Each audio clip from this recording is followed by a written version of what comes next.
saya. Oh iya. Benar. Ya. Bismillahirrahmanirrahim. Assalamualaikum warahmatullahi wabarakatuh. Waalaikumsalam warahmatullahi wabarakatuh. Ya, selamat siang Bapak Ibu semuanya. Terima kasih untuk kehadirannya hari ini untuk mendampingi saya di diseminasi aksi nyata modul 1.4 mengenai budaya positif. Sebelum kita mulai untuk diseminasi kali ini, saya marilah kita mulai dengan membacakan basmalah. Oke, dilanjutkan dengan membaca Al-Fatihah.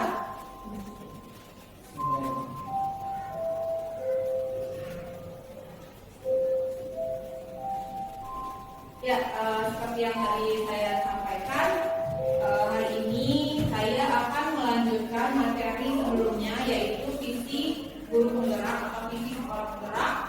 Nah, hari ini kita, kalau sebelumnya itu visi guru penggerak adalah itu bentuk teorinya, karena kita mau berubah apakah visi yang ada di sekolah kita itu masih sesuai nggak sih dengan perkembangan zaman sekarang, gitu ya, yang kita bahas. Nah, sekarang kita lanjutkan mengaplikasikannya di sekolah kita, gitu ya. Nah, ini adalah tim yang membantu saya selama kegiatan CGP kurang lebih sekitar 4 bulan ini, insya Allah 85 atau 16 ke depan. Ibu dosen kita selaku fasilitator saya sering memberikan materi setiap harinya di kegiatan CGP, dan Ibu Nika Silvesa yang mendampingi di kegiatan offline-nya, yaitu mendampingi kunjungan lingkungan. Berikut kita mungkin untuk ice breaking-nya dulu ya. Kita nyanyi mengenai lagu Profil Pelajar Pancasila. Bapak Ibu udah tahu belum kalau Profil Pancasila itu apa? Pernah dengar P5 nggak? Nah, ini berkaitan dengan P5 ya. Yaitu apa? Yang pertama itu kita mulai dengan Tuhan dulu ya. Walaupun posisinya di sebelah sini, bukan di sebelah sini, kita mulai dari Tuhan dulu, yaitu beriman pada Tuhan Yang Maha Esa, yaitu kebinekaan global, bergotong royong, kreatif, demokratis dan mandiri. Jadi itu hanya berurutan, tapi terakhir ada benar positif. Nah, di sini ada untuk ice breaking-nya, kita nyanyi dulu bareng-bareng gitu ya. 1, 2, 3.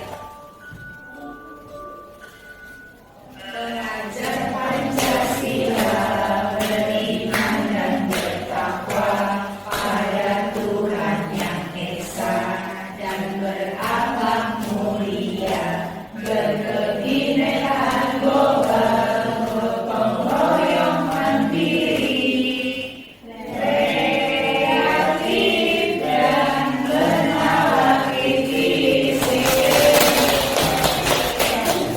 Jadi kalau besok-besok ditanya lagu dari Profil Pelajar Pancasila, aku udah hafal ya, lagunya gampang banget ya.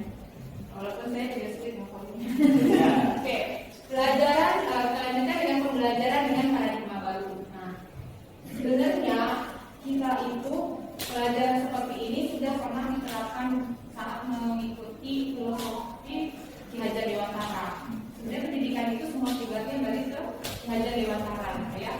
Nah, tapi dengan perkembangan zaman dan perubahan-perubahan kurikulum, gitu kan, akhirnya profil ini tergerus, gitu ya. Nah, sekarang dikembalikan lagi untuk belajar merdekanya, karena kemarin kita udah kurikulum 13, beda lagi metodenya, gitu kan. Sekarang kita balik lagi ke kurikulum merdeka, yang mana mereka sangat berkaitan dengan profil pelajar Pancasila. Nah, di sini pembelajaran paradigma baru ini memfokuskan peserta didik sebagai pusat dalam kegiatan pembelajaran. Ingat gak sih kalau misalnya dulu kita kecil, nggak tahu ya kalau Pak Irfan, kalau dulu kan masih baru lulus ya, beda jauh, udah sih mana saya.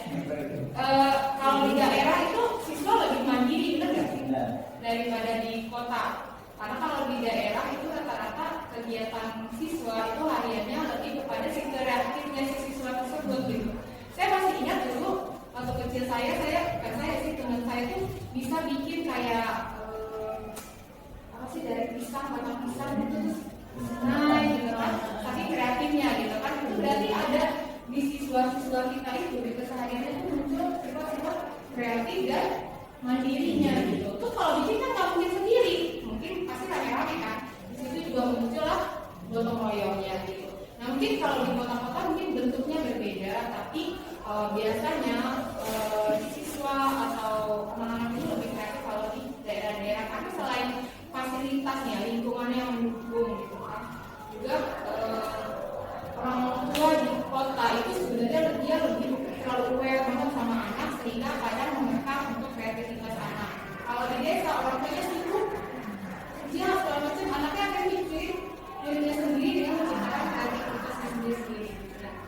Nah, oke, kita lanjutkan untuk paradigma baru ini melalui rancangan siklus yang berkesinambungan, pembelajaran paradigma baru memberi ruang yang lebih longgar, gitu ya, kepada pendidik, kepada kita sebagai guru dalam menyusun perencanaan serta merumuskan asesmen yang sesuai dengan kebutuhan peserta didik. Bapak Ibu, kita kalau belajar di kelas coba deh mulai dengan mengelompokkan dengan kita bukan membedakan ya, mengelompokkan, gitu kan? Kenapa? Agar memudahkan kita dalam asesmen. Kenapa? Kadang kita menilai loh, kok nilai di pelajaran saya rendah banget ya? Kok nilai di pelajaran ini tinggi banget ya? Mungkin yang salah itu cuma di asesmen karena kita kan berbeda-beda kemampuannya, berbeda-beda cara penalarannya. Nanti kita perlu asesmen awal atau tadi saya sempat tanya ke bawah bagi-bagi yang bawah ya.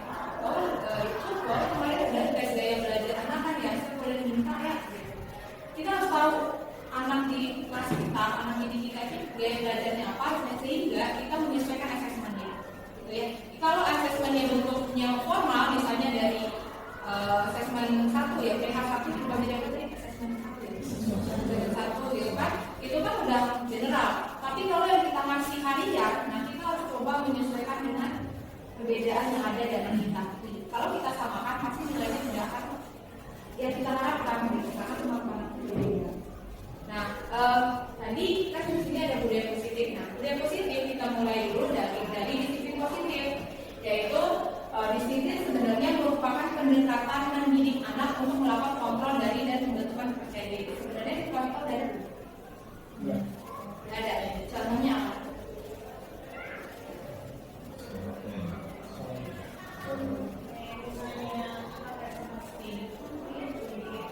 Sendiri, oke, presentasi, oke, terus betul, iya.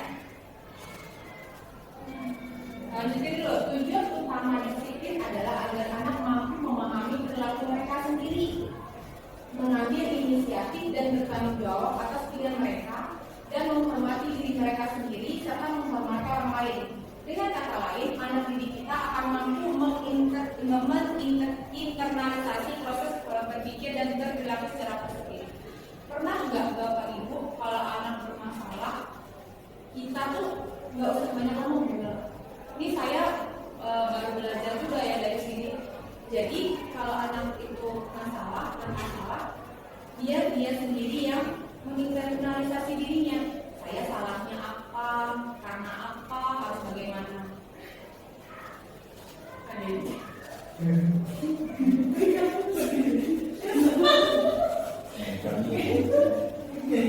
Jadi itu bukan karena sesuatu kalau berjuang ini.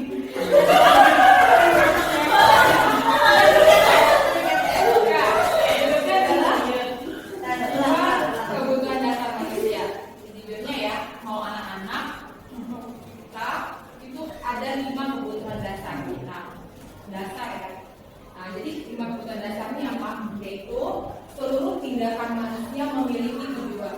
Gak ada orang yang melakukan sesuatu itu nggak ada tujuan. Semua yang kita lakukan adalah usaha terbaik kita untuk mendapatkan apa yang kita inginkan. Ketika kita mendapatkan apa yang kita inginkan, sebetulnya saat itu kita sudah memenuhi satu atau lebih dari sebuah kebutuhan dasar kita. Jadi saya sebutkan ya 5 kebutuhannya apa aja. Ketika seorang murid melakukan suatu perbuatan yang bertentangan dengan nilai-nilai kebajikan atau melanggar peraturan, itu sebenarnya dikarenakan mereka gagal memenuhi kebutuhan dasar mereka. Jadi anak kita merokok itu bukan karena seinginnya mereka merokok, tapi ada satu kebutuhan mereka yang tidak terpenuhi, sehingga cara mengimplementasikannya, cara aplikasikannya dia merokok. Itu cuma bentuk mencari perhatiannya saja, gitu ya. Jadi anak atau kita orang dewasa itu ada 5 kebutuhan dasarnya. Yang pertama itu adalah bertahan hidup. Ya, bertahan hidup, kebutuhan yang bersifat fisiologis, itu kan udah namanya ya. Kedua, kasih sayang. Pernah dengar nggak anak yang kurang kasih sayang? Biasanya dia akan begitu diatur, gitu ya. Karena itu kebutuhan. Jadi nggak bisa lagi disepelekan gitu lah memberikan kasih sayang ya. Kayak orang dewasa juga sama kan, nggak cuma anak kan gitu. Terus penguasaan. Coba, nggak usah kita skip ke anak dulu, kita aja. Kalau mendapatkan sebuah achievement, mendapatkan sebuah penghargaan, bangga atau tidak? Bangga. Dipampang di bawah fotonya, bangga atau tidak? Oke, flyer cuma walaupun itu sudah terjadwal, tapi dibikin di flyer, bangga atau tidak? Karena kenapa kita bangga? Karena itu masuk sebuah kebutuhan. Kita tuh butuh sebenarnya, walaupun kita nggak masuk nggak butuh ini, tapi sebenarnya itu ada di dasar diri kita masing-masing itu ada. Pengakuan, bapak ibu masak saya misalnya, masak di rumah, saya butuh dia masak saya enak, walaupun keren. Gitu ya. Iya, karena itu satu kebutuhan dasar kita yang buat kita terasa puas, terasa dihargai, ya. Dan begitu juga anak. Kita dewasa aja butuh suatu penguasaan yang menganggap kita tuh dalam mengaruhi hebat, gitu ya. Apalagi anak. Maka kalau anak kita memang gagal sesuai yang kita harapkan, kita kasih penghargaan. Walaupun nanti harus diarahkan, tapi di awalnya kasih penghargaan. Penghargaannya nggak dalam bentuk barang ya, ujian juga bisa kan gitu. Tapi sekurangnya jangan jatuhkan dulu memang, kok kamu ngerjainnya begini nih, salah nih, gitu. Nah itu salah. Jadi kita bilang, udah bener sih, tapi belum tepat. Itu tepatnya seperti itu. Kamu boleh, kita boleh uji dulu, tapi tidak boleh mengatakan, kamu nggak perhatiin ya, itu ternyata kata-kata yang salah ya. Sebenarnya kita sering pakai ya, saya juga sering pakai. Maka yang perhatiin gitu, itu sesuatu yang salah. Kalau saat anak kita nggak perhatiin, berarti ada sesuatu yang dikurang di diri kita gitu. Kita kurang menarik berarti dalam menyampaikannya. Terus ada kebebasan. Nah, kebebasan ini juga sama. Kebutuhan dasar manusia sampai akhir hayat. Misalnya suka traveling, misalnya gitu ya. Atau misalnya belanja. Kayak bapak kalau istri, kalau istrinya saya mau minta duit dibeliin aja, karena ada orang itu memang butuh suatu kebebasan buat dirinya, entah mengeluarkan pendapatnya, ada yang kesel gitu ya, terus dia mengeluarkan pendapatnya, itu kebebasan orang gitu kan, itu juga dia diaturkan dalam HAM. Dan yang terakhir adalah kesenangan. Kesenangan ini, nah di sini bermain berhubungan dengan tertawa. Kalau orang sedih berarti nggak senang ya. Jadi kalau kesenangan ya tadi belanja, nonton, jalan-jalan, ini kesenangan apa kan? Kesenangan beda-beda ya. Nah, ini berkaitan dengan kesenangan. Nah ini adalah kebutuhan dasar yang pasti dibutuhkan setiap manusia. Kalau sampai 5 ini tidak terpenuhi, biasanya kita balik lagi ke yang tadi. Kalau sampai tidak terpenuhi, maka kalau bagi siswa, dia itu melakukan sesuatu perbuatan yang bertentangan, gitu. Jadi bisa aja kebutuhan kasih sayangnya yang kurang, dia akan melakukan sesuatu yang mencari perhatian kasih sayang. Oh dia kesenangannya yang kurang, umumnya dia disayang, tapi terlalu dikekang, berarti apa yang hilang dia? Kebebasannya. Jadi harus terpenuhi. Terus misalnya, kenapa ya? Udah dapat kasih sayang, terus dia juga dibebasin di sini, tapi masih ada sih kelakuannya ini. Kita lihat tadi, mungkin dia kurang diapresiasi, gitu. Apa yang dilakukan dia? Oh dia terima aku bikin ini, ternyata cuma dia ada oh iya udah, gitu. Berarti ada yang kurang, gitu ya. Dan itu pasti. Kalau anak kurang dan terima itu, dia akan ada reaksinya. Berikut adalah 3 motivasi perilaku manusia. Bentuknya ada 2, ada bentuk eksternal dan internal. Bentuk eksternal itu untuk menghindari ketidaknyamanan atau hukuman. Jadi 3 motivasi perilaku manusia itu yang dari eksternal itu adalah dia menghindari hukuman. Contohnya gimana ada yang tahu? 3 motivasi perilaku manusia. Kita misalnya seorang mukul, gitu kan? Kenapa dia melakukan pemukulan? Apa motivasi dia melakukan itu? Ternyata mungkin karena dia dipukul juga sama lawannya, gitu. Dia berarti di sini adalah merasa tidak nyaman, maka dia melakukan reaksi yang sama, gitu. Biasanya reaksi dari manusia itu nggak pengen, cuma karena dipancing mancing melakukannya, maka ada salah satunya sini adalah ketidaknyamanan, menghindari ketidaknyamanannya.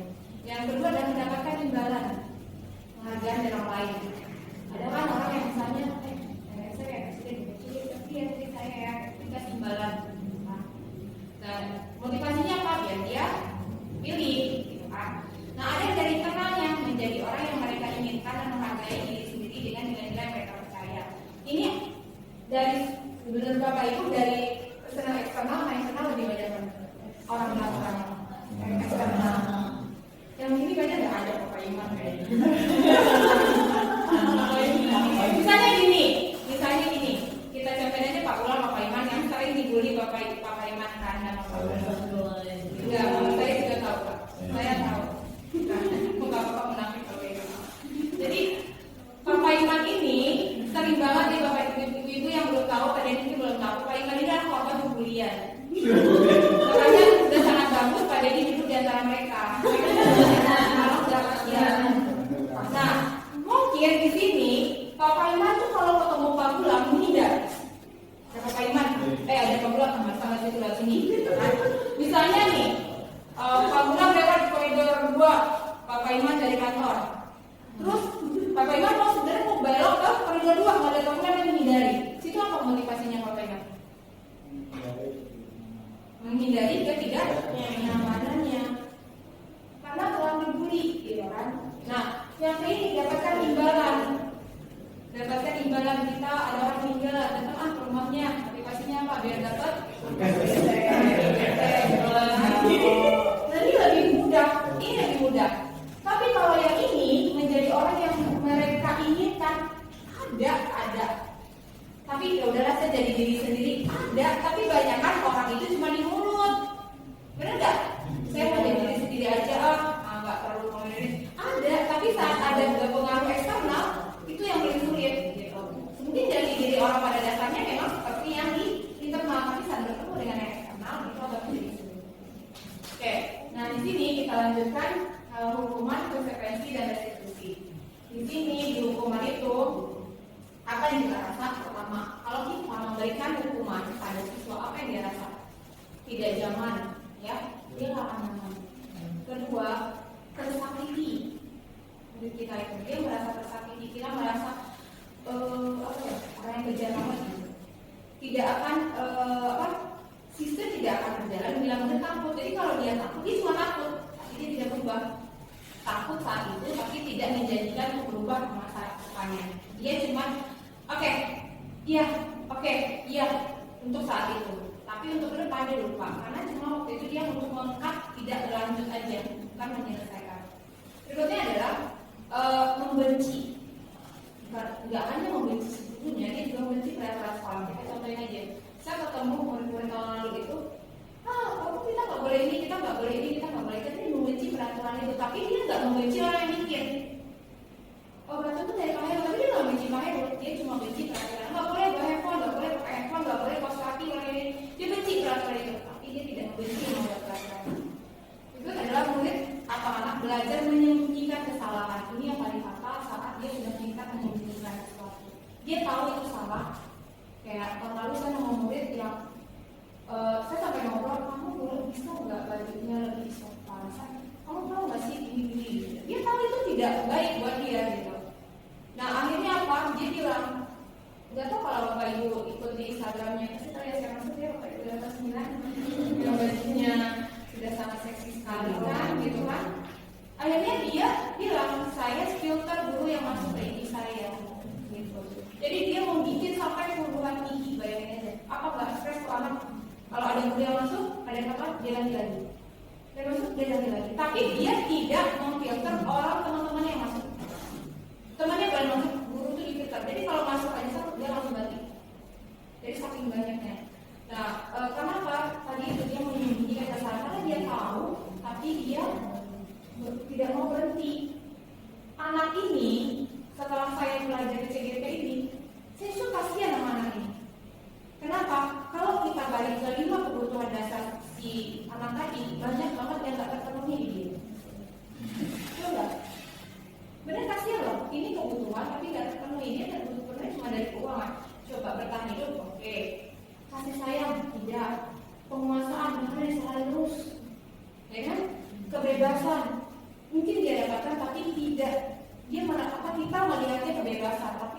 kita itu cuma dampak pelariannya.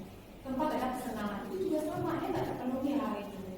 Nah maka itulah yang gejala-gejala yang kita anggap tuh anak susah banget dibilangin, padahal sebenarnya itu sebenarnya reaksi sebenarnya dari yang kita lakukan. Terus konsekuensinya apa? Di sini rasa tidak nyaman tadi, tidak nyaman untuk murid dan murid jangka waktu pendek. Kalau di hukuman itu jangka waktunya panjang. Kalau konsekuensi yang kita berikan ini cuma tidak nyamannya sebentar. Jadi misalnya gini, Bapak Ibu, anak kita bikin telat tiap hari. Pasti apa sih yang kita omongin kalau di bawah? Kok telat tadi sih? Kamu kok telat tadi? Kalau kita menyalahkannya, udah kamu diri di sana. Terus atau kita permalukan, udah kamu di depan, biar dilihatin semua orang, gitu kan? Tuh makanya itu yang timbul yang tadi marah, benci, dendam, dan itu diingat terus, gitu ya. Tapi kalau kita bilang, oke, kamu telat, oke, sekarang kamu guys di situ, tapi sebelum nanti bisa upacara selesai, kamu harus merhatiin itu tuh, mic-nya, bukunya, kertasnya gitu. Kita tanya, kamu tahu nggak kenapa kamu ditaruh di situ? Disuruh ngerjain itu. Kita nyampeinnya dalam konteks itu ada konsekuensi. Maka dia akan, oh iya saya salah, tapi dia tidak dendam. Karena dia tahu itu resiko yang dilakukan karena dia salah. Tapi kalau kita menjatuhkannya hukuman, kalau itu kena mentalnya, itu dia dendam. Jadi kita, ini saya sendiri yang belajar CPP, saya susah banget membedakan antara konsekuensi sama hukuman. Karena itu sulit banget membedakan antara konsekuensi dan hukuman. Dan dampaknya paling bakal ya di hukuman. Nah, terus murid dibuat tidak nyaman kalau konsekuensi itu pasti sama ya. Kalau tadi murid tersakiti, kalau itu cuma rasa gak nyaman aja. Kalau di konsekuensi, kenapa kita harus belajar konsekuensi? Karena yang sampai nyakitin gitu ya. Memerlukan monitoring dan supervisi terus-menerus dari guru. Nah, kalau di sini di hukuman, biasanya kalau kita udah masih hukuman udah kebiarin, ini udah saya hukum, benar nggak? Tapi biasanya kalau konsekuensi kita pantau, udah dikerjain belum ya? Udah dikerjain belum ya? Nah dia merasa dipantau. Sebenarnya saat kita tugasin dia dengan hukuman yang kita berikan, dia merasa pas kita merasa itu perhatian, itu hukuman. Tapi kalau cuma kita, udah kamu ini ya gini, itu dia merasa benar hukum. Terus murid menghormati peraturan, murid belajar taat peraturan dan dibuat oleh guru dan murid. Nah di sini setelah kita beri konsekuensi, biasanya si murid ini akan lebih taat. Ini contoh simpelnya adalah kalau murid kita taat, nanti ada sebenarnya di segitiga restitusi. Sekarang kita restitusi. Nah di sini ada namanya segitiga restitusi. Ini sebenarnya di guru BK ini. Lihat segitiga restitusi ini. Yang pertama itu apa yang kita tanyakan? Dari tiga ini. Dari menyayangkan keyakinan, di sini apa ini dulu? Yang pertama kan, menstabilkan dulu. Orang kalau salah, orang kalau dihukum atau merasa bersalah, itu emosionalnya, mentalnya itu sudah nggak stabil. Kita wajib banget yaitu menstabilkan. Di sini menstabilkan itu adalah kita tanya dulu. Maka kita tuh jangan jadi penghukum, bener. Kenapa? Sering anak lapor, Bu, Pak, saya diginiin sama sini. Apa ya sama kita? Nanti pertama kita adalah, oh iya nanti Bapak ini, si anak yang madu itu pasti yes. Tuh kan langsung bereaksi dulu tuh. Padahal kita belum melakukan menstabilkan identitas. Sebenarnya kalau misalnya ada anak kita yang melapor, Pak, Bu, saya dipukul sama si A, suruh dia duduk, tanya, dipukul, oke. Terus kenapa dia memukul kamu? Apa alasannya? Atau misalnya dia yang memukul, dia sebagai pelaku, kenapa kamu memukul? Jadi dia itu kamu salah, nggak boleh memukul, itu nggak boleh. Jadi kenapa kamu memukul? Oh karena saya begini. Nah, kira-kira kalau kamu memukul itu benar nggak? Oh nggak benar. Harusnya bagaimana? Nah, di keyakinan berikutnya sama menstabilkan identitas kita validasi dulu kebutuhannya. Validasi lagi yaitu kalau kita memahami kebutuhan dasarnya apa yang 5 tadi, apa yang dia kurang sekali, dia mukul, berarti apa yang kurang di 5 tadi? Kalau dia mukul temannya, berarti dari 5 tadi apa yang kurang?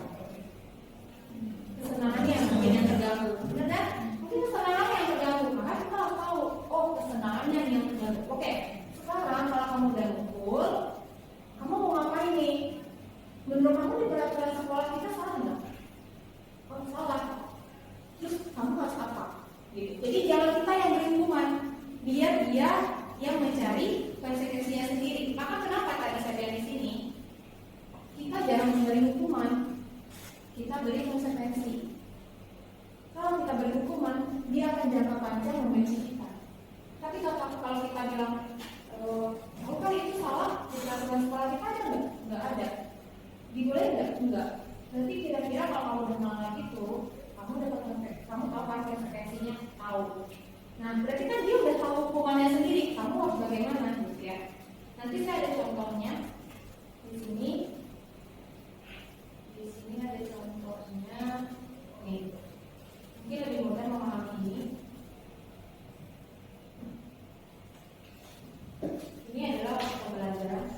Guru matematika dan wali kelas 8 Ibu Santi sakit sehingga tidak dapat masuk dan mengajar. Akhirnya dicarikan guru pengganti Ibu Eni. Ibu Eni baru 2 tahun mengajar guru SMP.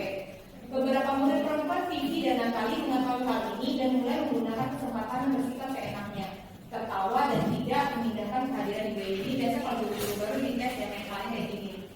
Terus Ibu Eni mencoba menyapa Vivi dan Natali dengan ramah sambil mengingatkan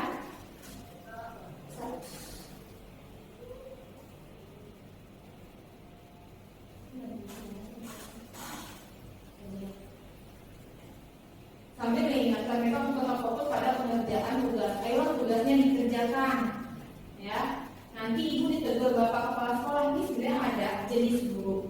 Jenis guru itu ada tipikal manajer, tipikal pemberi hukuman, penghukum, ada tipikal pemberi rasa bersalah, dan tipikal teman. Nah, kalau sampai ada guru ngomong kayak gini, nanti ibu ditegur bapak kepala sekolah kalau tidak mengerjakan. Berarti ini tipikal guru yang pemberi rasa bersalah. Gitu, guru tuh nggak boleh memberi rasa bersalah, gitu ya. Tolong bantu ibu ya. Nah, kalimat itu nggak boleh sama guru. Namun Vivi dan Natali malah jadi tertawa. Ibu santai aja, ibu mereka tetap tidak mengerjakan tugas dan malah mengobrol. Lanjutnya di sini keesokannya Ibu Santi memanggil Vivi dan Natali serta menanyakan tentang laporan Ibu Eni. Ibu Santi menanyakan apakah mereka bersedia melakukan memperbaiki permasalahan yang ada. Vivi dan Natali sempat ragu-ragu dan membela diri. Nah, karena kan dipanggil nih sama si gurunya besoknya, terus dia masih mau nggak perbaiki, mereka ragu-ragu membela diri, namun pada akhirnya mengatakan akan meminta maaf. Karena kenapa si Ibu Santi ini dia sudah mulai melakukan menstabilkan identitas tadi karena laporan dari si Ibu Vivi, Ibu Eni. Nah, setelah itu, Ibu Santi di sini posisinya nggak menyalahkan. Dia cuma nanya apakah mereka bersedia. Ibu Santi menanyakan apakah mereka bersedia melakukan memperbaiki permasalahan yang ada. Terus anaknya jawab, oh iya, mereka akan minta maaf. Santi menanggapi bahwa tindakan itu boleh saja dilakukan bila mereka sungguh-sungguh ingin meminta maaf. Namun Ibu Santi menanyakan kembali apa yang bisa mereka lakukan untuk mengganti rasa tidak dihormati Santi. Jadi apa yang bisa dilakukan nih? Apakah udah menghormati? Kira-kira usulan kamu maunya apa? Gitu loh. Jadi jangan kamu udah menghormati gurunya ya. Besok kamu nggak usah masuk pelajaran dulu itu lagi kita keluar. Nah itu jadi hukuman. Terus baik Vivi maupun Natali mengakui bahwa perilaku mereka tidak sesuai dengan keyakinan kelas. Jadi kenapa kemarin Bu Rista bikin keyakinan kelas? Karena memang kan Bu Rista ada CGP. Nah di CGP itu memang sangat penting banget Bapak Ibu kita harus punya keyakinan kelas. Nah, keyakinan kelas itu harus dibuat dengan siswa, nggak boleh kita. Sebenarnya yang kemarin Bu Rista adalah karena Bu Rista berpikir dia langkah cepatnya saja, gitu ya. Di sini ada juga yang mempertimbangkan di sini. Nah, kenapa harusnya Bapak Ibu yang paling bagus dalam membuat keyakinan keras adalah kalau saya kemarin mencoba menerapkan di Hamausa gitu ya. Yuk, nah kita mulai dengan membuat keyakinan keras. Ya, gitu. Dengan membuat keyakinan keras kita. Terus anak-anak nanya, apa Bu keyakinan kelas kan udah ada di tempel Bu tuh di pintu. Karena kalau keyakinan keras sebelumnya. Nah, di sini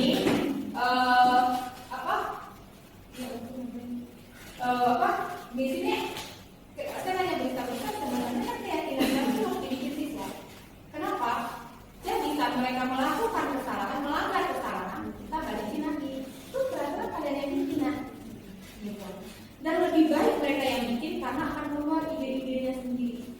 tapi dengan catatan tidak boleh ada kalimat negatif, gitu ya. Misalnya tidak boleh datang ke sekolah terlambat, kita ganti dengan datang tepat waktu. Tidak boleh memakai kaos kaki putih, gunakan masker sesuai aturan sekolah. Jadi keyakinan itu yang harus dibikin siswa. Jadi saat mereka melanggar kita sekarang aja. Dan kedua, penting sekali sebenarnya guru kalau ngajar di kelas mengingatkan terus kalau dia melanggar, ingat ya keyakinan kelas kita apa kemarin. Ingat ya, jadi sekian-sekian diingetin. Oh mereka lupa, oh kalian lupa. Makanya ini kan keyakinan kelas saya dengan Akosa, berarti kan bentuknya pas di kelas Akosa ini. Penting banget kalau kita di kelas kita ngajar. Kita ngajar, misalnya nih Bapak Ibu mengajar, saya ngeliat Pak Rey yang udah menerapkan salah satunya. Misalnya Pak Rey itu kalau mengajar, yuk ini ya sepakatan kelas kita ya, katanya. Nggak boleh buka Chromebook karena kita nggak pakai itu sekarang. Yang kedua apa? Nggak boleh makan Pak, ya boleh makan ya. Itu bentuknya seperti itu. Jadi saat mereka melanggar kita enak meneguhnya. Jadi kita nggak capek. Yuk, kira-kira kelasnya apa tadi? Ya, tinggal diingatkan gitu. Jadi anak-anak kita belajar namanya positif, budaya positif. Sebenarnya budaya positif di sekolah kita ini sudah sangat maksimal. Menurut saya ya, ini cuma materi, tapi di sekolah kita sudah ada semua. Kembali ke belajar Pancasila.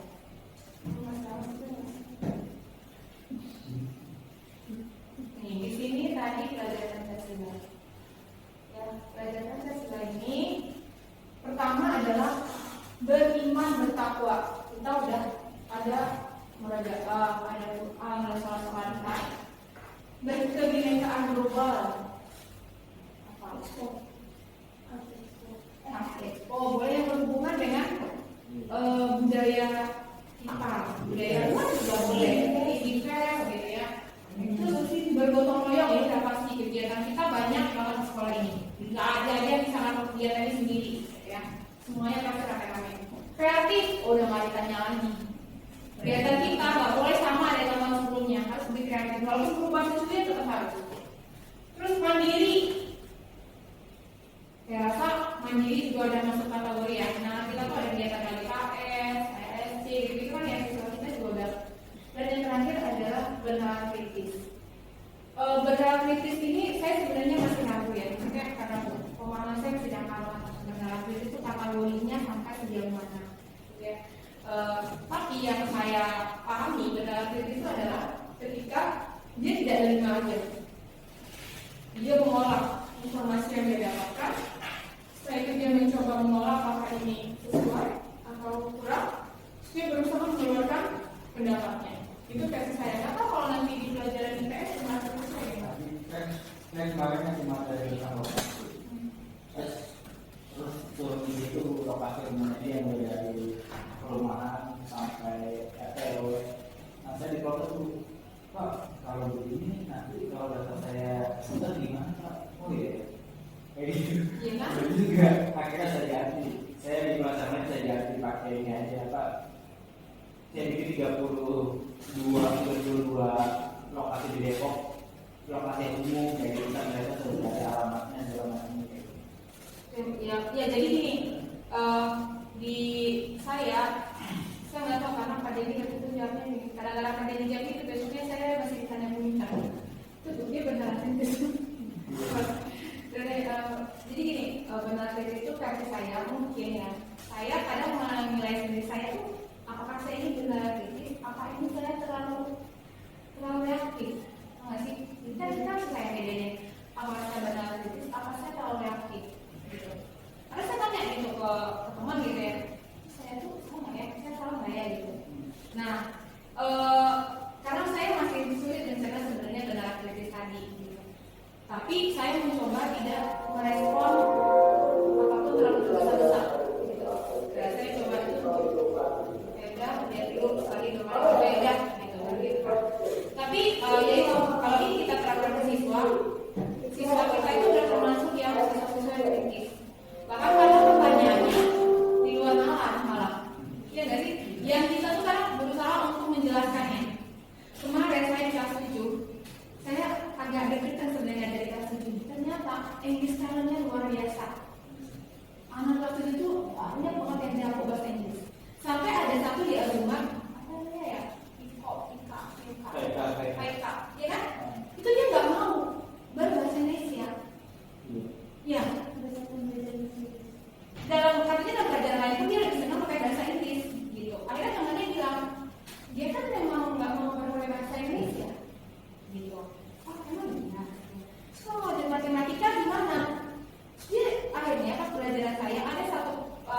satu teks, ada satu dialog. Di situ ceritanya satu anak ini dia ke kantor.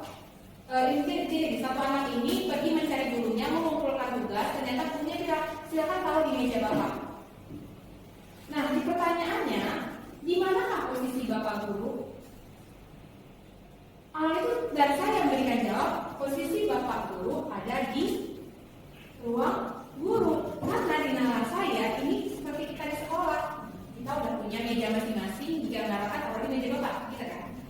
Kok aku bilang, dari mana nih tahu? Apa semua sekolah itu sama kayak anakku? Apa semua sekolah punya walas aswalas? Dari mana nih tahu kalau dia lagi di posisi ruang guru? Karena di situ ada di terus, ada di classroom. Akhirnya saya jawab, ya karena ini meja guru, ruang guru di sini khususnya untuk semua komunikasi, tidak. Tapi kan ini tidak ada penjelasan. Ini ada penjelasan kalau ini untuk komunikasi. Saking kritisnya si anak Eva ini. Akhirnya saya bilang, ya kita lagi pada berdebat ini lama, nanti saya cari jawabannya. Apanya salah juga, mungkin saya salah juga. Ternyata ada soal lanjutannya. Itu yang saya sebel. Soal lanjutannya, rupanya gini. According to you, menurut kamu, kata dia itu, jiwa apa yang ada pada si siswa ini? Nah, saya bilang antusias, ya, karena dia antusias jarang ya siswa yang punya tugas sampai nyari guru. Masa mau kulit?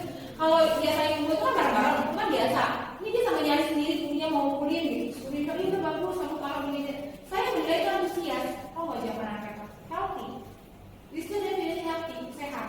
Kenapa kamu pilih sehat? Kalau dia nggak sehat, dia nggak ke sekolah. Tapi begitu maksudnya, aku bilang kami bukan itu maksudnya. Tapi gimana? Benar nggak jawaban saya? Dia ngotot. Oh ya, saya nanti kita bahas ini dua soalnya kita kayak gini. Nanti saya tadi ngajar di Al-Zumar, ditagih. Udah dikasih soalnya. Saya belum nyari. Terus saya bilang gitu, insya Allah besok belajar bahasa Inggris setiap hari saya biasa lupa, jangan lupa. Tapi kita tetap mau belajarnya ya saya bahas. Jadi saya nyesel juga soal itu. Terusnya nggak saya nemu anak yang malarnya luar biasa, gitu ya. Dan ya ada anak yang Pak Denny ini sendiri ya cewek kan, di depan yang pakai masker, yang itu luar biasa. Jadi satu ya, saat kita pengen anak kita bernalar kritis, kita pun harus bernalar yang lebih luas dan kritis. Karena orang yang bernalar kritis, dia tidak akan mau jawaban simpel, jawaban yang mungkin udah dijawab. Karena kalau nggak dia akan ulang lagi. Jadi kalau kita ketemu siswa bernalar kritis, kita pun otomatis harus bernalar kritis. Nggak akan bisa mengharap kita jawab santai, ya yang menjadi itu dia mungkin akan menerima jawaban kita, tapi mindset dia tentang kita sebagai guru udah nggak, kedepannya saya nggak akan nanyain dia, karena dia nggak memuaskan keinginan saya, rasa kritis saya. Bisa jadi pertanyaan saya tadi ditanya mungkin dia les, dia nanya lagi ke gurunya, bisa jadi di rumah dia nanya ke orang tuanya karena anaknya kritis, jadi dia nggak akan mungkin menyepelekan pertanyaan yang tuntas di pikirannya. Biasanya anak-anak kritis ini pertanyaan itu akan stop di pikirannya kalau sudah puas. Ya. Ada satu lagi di Anaba, sampai sama Jasmine. Itu juga yang benar kritis. Gitu. Ada anak pagi di kelas saya, dia juga jago bahasa Inggris, tapi tidak benar kritis. Dia cuma jago. Saya jelasin apa ini, oke. Ini nggak kritis. Yang kritis adalah Jasmine di kelasnya Wanda sama di kelasnya saya. Itu benar kritis. Ya, jadi dia sebenarnya sudah memenuhi profil belajar Pancasila. Tapi untuk mandiri dan lain-lain saya belum tahu. Tapi untuk salah satunya, oke, mungkin itu dulu sedikit informasi materi dari saya mengenai budaya dan sisi positif. Ini sebenarnya nggak bisa dibahas sejak dari ini, karena saya belajarnya ini berminggu-minggu. Karena satu modul itu dipelajari hampir 1 bulan lebih. Jadi ini mungkin cuma gambaran aja. Mungkin Bapak Ibu yang ingin ikut CDP dan guru penggerak, salah satu yang akan dilakukan adalah CDP aksi nyata. Kebetulan aksi nyata budaya positif ini masih berkaitan dengan guru. Nanti saya ada aksi nyata lainnya yaitu berkaitan dengan siswa mungkin Bapak Ibu yang ntar mengikuti CGP, ayo daftar, masih ada 2 hari lagi. Karena Pak Dedi, ayo Pak Dedi, jangan bertukar kepala semangat dulu Pak Dedi, ya. Karena ternyata, nih saya masih tahu aja sedikit banyak ke Bapak Ibu ya. Ternyata yang lama saya jadi guru, saya jadi guru harus benar 10 tahun gitu ya. Ternyata pas saya ikut CGP, saya merasa biru banget. Terus ini ya, kalau lagi gitu. Kenapa? Banyak hal yang kita tuh benar-benar sebenarnya udah kita laksanakan, tapi kita cuma sekedar melaksanakan, tidak tahu apa kita laksanakan, gitu ya. Contoh tadi, sholat, karena nggak kita tahu sholat itu suatu budaya positif namanya di siswa. Atau salaman pagi, kita kan menganggap itu cuma rutinitas. Padahal untuk pengaturan itu disebut adalah budaya positifnya. Jadi saya sih mengimbau ayo ikut karena ini banyak ilmunya.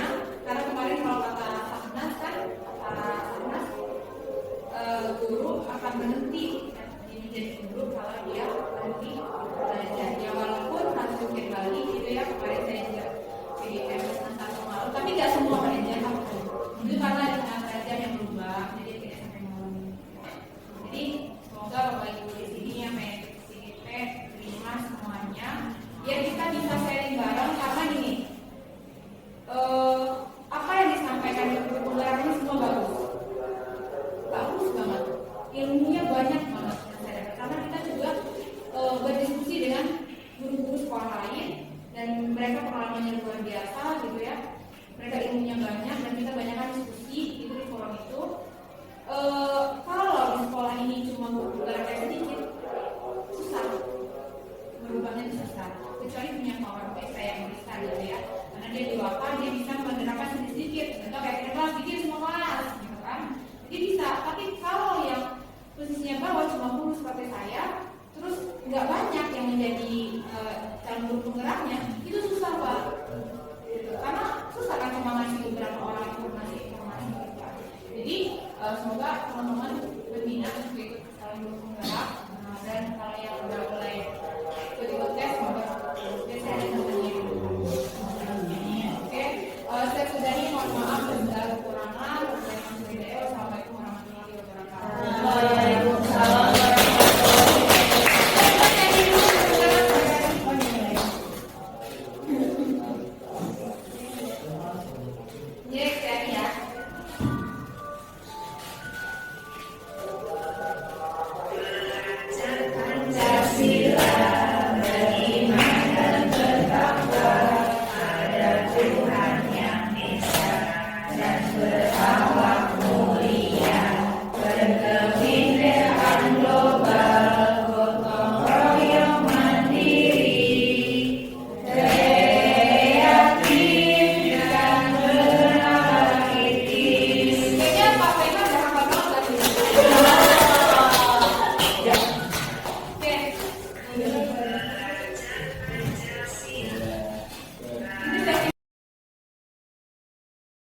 Assalamualaikum warahmatullahi wabarakatuh.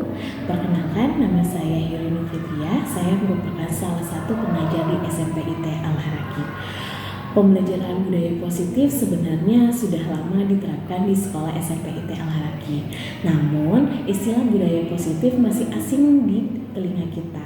Sehingga saat Bu Mega melakukan destinasi kepada kita dapat memahami mengenai budaya positif yang sudah lama diterapkan di SMP IT Al-Haraki.